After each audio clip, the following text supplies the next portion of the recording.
এখন আছে আমরা এই মক্কা শহর, এই হলো মক্কার ভিতরে। দেখেন এই হলো ঘড়ি টাওয়ার।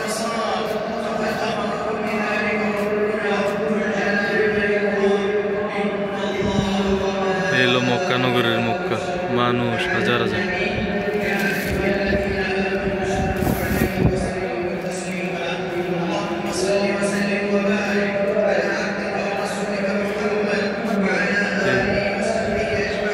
আমরা এখন হজুর বাড়িয়া শুনতেছি।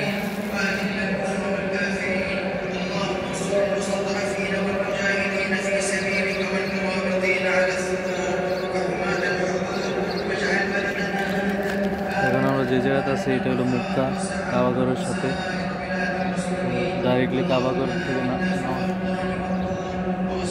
নামাজ পড়বো।